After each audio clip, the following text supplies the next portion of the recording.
This is not the only bill that was gazetted on Friday. There was another bill that was published as well. But bear in mind that this was announced in May of this year, and that there has been a huge amount of consultation, particularly with the opposition behind the scenes, as to the text and the wording of the motion and as to the procedure going forward.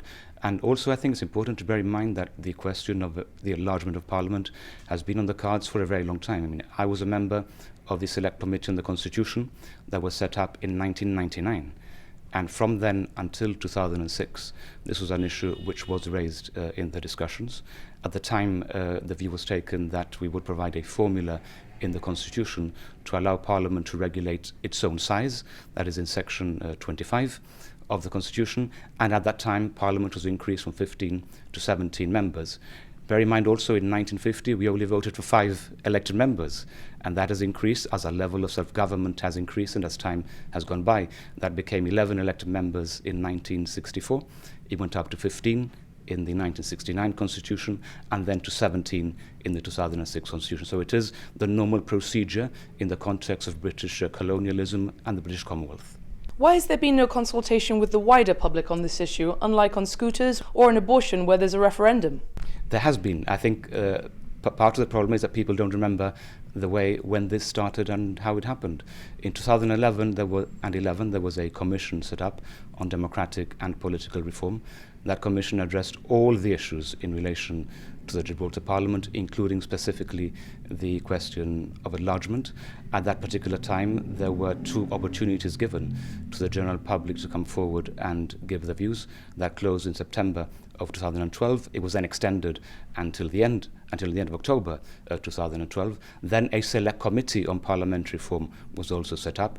That committee undertook and heard a number of oral hearings specifically on this question. This took up most of the time of the Select Committee, the question of enlargement, and there were long and lengthy discussions going on in the 4 meetings that took place. What happened is that there was a gap. Once, after the 2015 general election, there were issues with the representation on the committee following people who split from the GSD. Then there was also the general question of Brexit. I mean, our work in relation to our departure from the European Union consumed a considerable amount of time. The committee was not able to resume the discussions until May of this year, but this work had started in committee terms in 2013, so it had gone on for a very long time, and there was a consultation as a process went through the system. The consultation by the Commission on Democratic and Political Reform found respondents were opposed to the idea of expanding Parliament because the electorate was well served by 17 MPs and the additional expenditure was unwarranted. Why has this been ignored, or what consultation is taking place in the intervening years to have overturned this? It hasn't. The Commission, I think, was split in terms of the views that were put forward, but there was a select committee. There was a majority. They said the majority were opposed. A majority means that it was split. There was a majority and there was also a minority. But there was a select committee on parliamentary reform which was set up after all this. The committee then decided to look at everything that the Commission had looked at all over again. And the opposition decided to table the question of enlargement, as it was their prerogative to do in those discussions. That became the central focus of discussions within the committee, the question of enlarging Parliament or of not enlarging Parliament, and how that procedure should be carried about. So the reality is there was a huge amount of consultation. And let me say that in relation to cost, people should not be unduly concerned by this issue. And I say that because anybody who thinks that they're going to come into this through the system to get, because of the money, are in for a huge shock. Because the way the government is looking at this, we are considering several formulas which relate to the minimum wage and to linking this to the minimum wage. So anybody who is going for the money is in for a shock, because that is simply not going to happen. And also there's always the opportunity in a budget of over £700 million, there is the opportunity to make sure that there are savings in other areas which would offset whatever cost this might have. The Select Committee hadn't met between 2014 and 2019 because of, as you say, concerns about other areas of government. So what consultation has happened in those intervening years before coming up with this proposal? Well, the committee invited, for example, the Speaker of the Parliament, and it invited other specific individuals to come forward and put their views to it. The committee then had internal discussions and internal debate, as a result of those internal discussions over those 4 meetings, which included all the political parties in Gibraltar that existed at the time.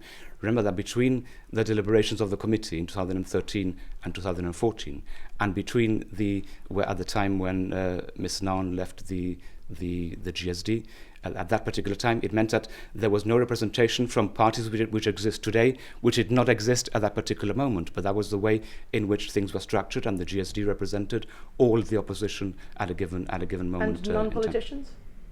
Non-politicians came forward not to the select committee itself. That was a decision taken by the select committee. Anybody who knew the committee was meeting, because we issued press releases after we met, was obviously free to write to the committee and to put forward whatever the views might be.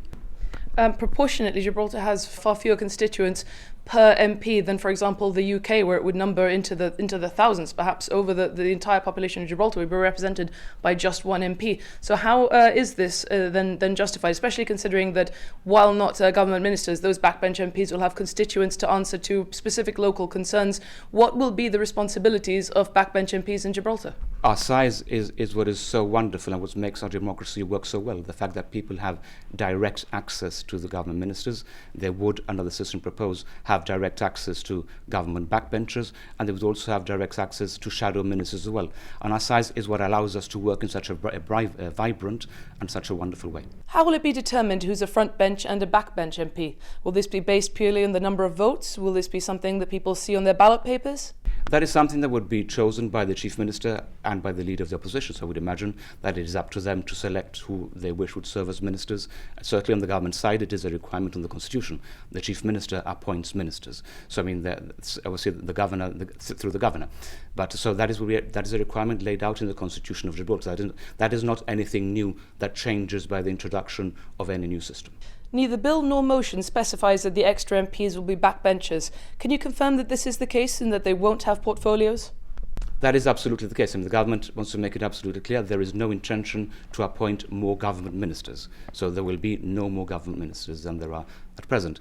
But certainly, so that would mean that all the other people who would be elected would obviously sit on the backbenchers. They would sit on the backbenchers on the government side, or perhaps also on the backbenchers on the opposition side, because there would be scope because of the voting system, which would mean that people can select 15, can vote for up to 15 candidates. They are free to vote in block, as they do, as most people tend to do these days. But the offshoot of all that would be that there would be 5 extra people who would serve as backbenchers on the government side, and 3 extra people who would serve as backbenchers on the opposition side. Can you confirm this bill and this motion will be put into effect before the next general election? The motion makes it clear that the intention is to do this before the next general election comes into place. That's right. So there is a motion before the House and there is a bill before the House. Both of these need to be passed. As I said earlier, the motion would need to be passed on 2/3 majority of the Parliament. That is a requirement of Section 25 of the Constitution, and the bill would be passed in the normal way, but because obviously there have been very close consultations between the government and the opposition, it would be expected that the bill would also pass with their support. So the question that the Chief Minister raised on direct democracy on GBC as to whether there was enough time to change the voting system before the next election to get the electorate used to it, how is that question resolved? Well, that was a debate and discussion that we've had. I mentioned earlier, in 1950 people could only vote for five candidates at an election to the Gibraltar Legislative Council.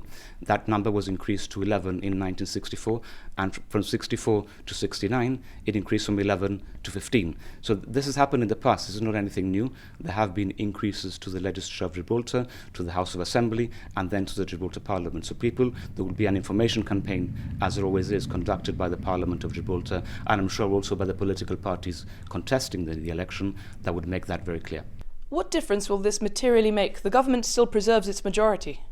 But it would mean, you see, there's an argument to be made for the separation of powers, and those who make that argument put forward the view that the ministers now are the executive, but they're also the legislature in Parliament. They are both because they have a majority. Whereas in order to be able to pass legislation in the future, in the context of having backbenchers, you would need support from backbenchers to be able to do that. So in a sense, it would widen the level of consultation outside the government to people who, although they may belong to the governing party, are nonetheless not members of the government.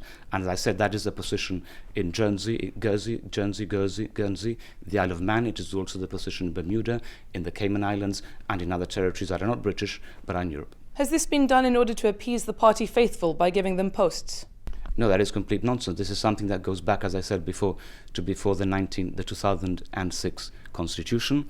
It is a discussion that started in Gibraltar as far back as after the 2011 general election, when the commission was set up. Then the Select Committee was set up in 2013 and started to look at all the issues that were tabled all over again. So something that goes back at least 6 years. So this has nothing to do with any issues that you've raised. Does this increase the chances of a future coalition government?